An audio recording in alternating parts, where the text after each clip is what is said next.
Hi everyone and welcome to another lecture. In this lecture we are going to talk about how we can use Mathematica to do data visualization, and for that we have chosen interpolations for this video. So as you can already see that I have already imported a test CSV file that will serve as the sample data that we are going to use.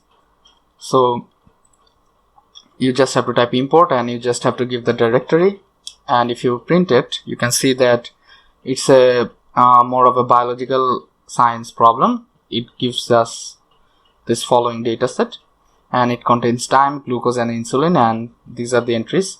To see it in a more ordered fashion we have to type two more attributes, that is data set,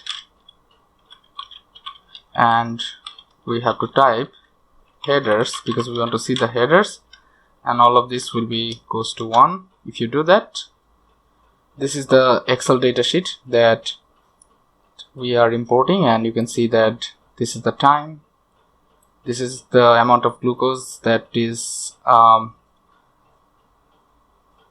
generating in a human body, and this is the amount of insulin, and from here we would like to interpolate this data. So again, let's suppress this output. So using this import we downloaded this data sheet, right? And so I don't need the data set and the header anymore, and let's call it our sample data. Let's call it SAM data. That will stand for sample data. And after this is done, if you try to interpolate just by typing interpolation and use the SAM data thing that you declared over there, you can see that data point time, glucose and insulin contains an abscissa time, which is not a real number. So because these are not numbers, so that's why interpolation is not working. So the first thing you need to do is that you need to get rid of this time, glucose and insulin. That is, you need to get rid of your headers from the Excel file, and there is a very easy way to do that without editing the file itself, and that is, let's call it a good data. Good data will be free from this time, glucose and insulin part, that is the header. So you have to type drop.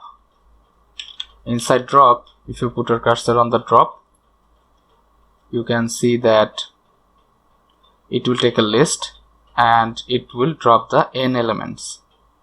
So this is a list inside a list.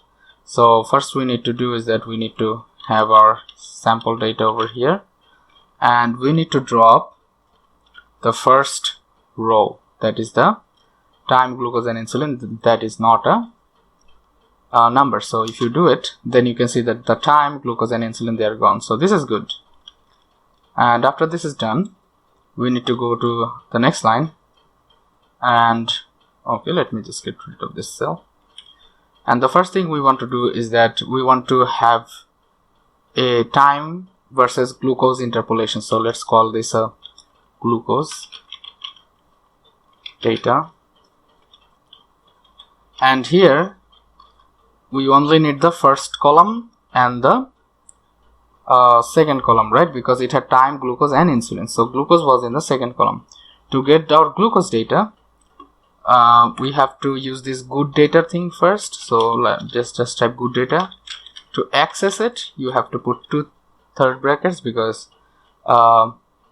in the innermost bracket you can access the rows and columns via a comma. So we want all the elements in the rows, all, and we want what? Just the first and the second column. So inside the column thing we need 2 columns, the first and the second. So we have to type 1 comma 2, and if you do it, you can see that this is a time versus glucose data. So this is good. And similarly for insulin, you can have insulin data, which will be good data again, and we want to take all the rows, we want to take the first column and the third column, and yeah, we suppress the output because this will work as well, because our glucose data work. And in case you don't believe me, you can easily see it for yourself. And notice that the time is starting from 0 to 182. So this will be important when we try to interpolate. So we already extracted more of this dataset, that is using the test.csv dataset. We used this insulin and the glucose data, and now we can proceed to interpolate. So let's call our glucose plot. So let's call this G. It will be interpolation, and you can just type glucose data. It will, by default, it will take the first column to be the variable and the second column to be the function. So if you do it, you can see that there is this interpolating function. And similarly for the insulin, let's type small I, because capital I is protected by the symbol that stands for complex numbers. So again, you can have this insulin data. If you just run it, you can see there is another interpolation function. So there are two interpolation functions, and I'm giving them two names. One is G and one is I. And finally, what I want to do, at first I want to plot G of X. You can use any variable you want. If you want to use time, you can use time. So just type G of T on T from 0 to, let's say, 10, just to see whether this is working or not. And yeah, this is working pretty fine. So this will so this is the time over here, and this is the Y, that is the glucose thing. So let's now use 182. That was the last entry. You can see that there is seems to be a discontinuity. That's because we haven't included all the range. So we go for plot range all. We want to have plot theme detailed, and let's say plot style, I want to have a red and dashed, also thick. Yeah, so this is our glucose. This is a data visualization. So this is how these things are working. So what Mathematica did is that Mathematica used the already provided data, and we use that data to visualize this thing. Also using any t values, you can find the g values, that is the amount of glucose that is in the human body. So let's say I want to have 11.78. so if you do it, okay, sorry, so that shouldn't be small g, that should be a capital G. So yeah, here you can see the output. You can also make a table if you want, but that's not necessary for this case. So we already plotted the glucose data, and now we want to see what happens with the insulin as well.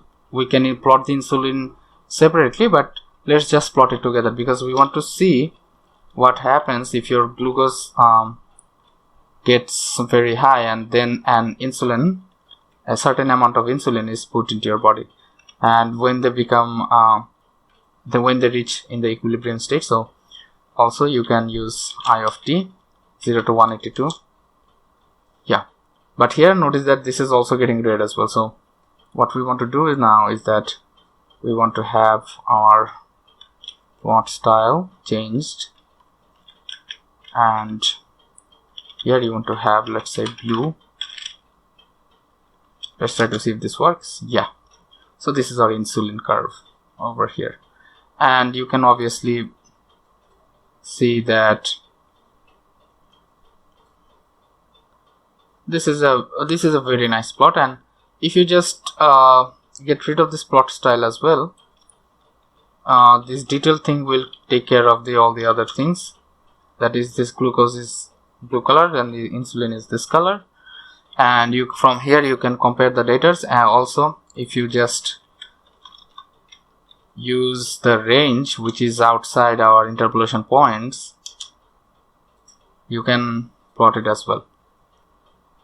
But since we have suppressed the outputs, you don't see a warning that is called interpolation point reached, and now Mathematica will use extrapolation. So how about let's do something. Let's say I want to see from 190 to 400. Yeah, now you can see that input value, this lies outside the range, interpolation function, extrapolation. So Mathematica also uses this extrapolation and all that. So instead of 190 to 400, how about 300 to 400?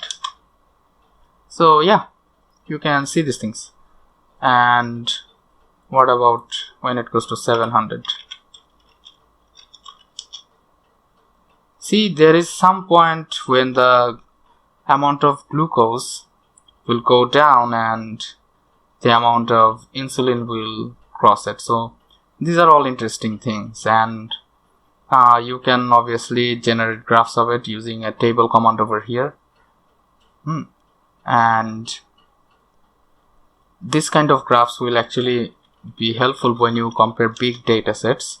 And if you just type from 1 to 700, you can see that this is a not very convenient plot, but it actually shows you some interesting features. They start off somewhere, and here that they cross this line, that is they are getting a negative sign. So this part over here, this is not physical, because how can the amount of glucose and the amount of insulin be negative, right? So that's why you need to be careful about your plotting ranges as well.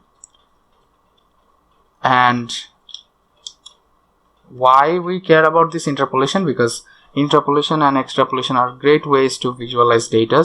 For example, if you had a city, and there are such kind of data sets out in the internet that helps you to check which city has a better air quality index and all that. So that's why they are pretty important. So this is how you can easily use interpolation for your data visualization. And this will be it for today, and I'll see you guys on the next lecture. Thank you.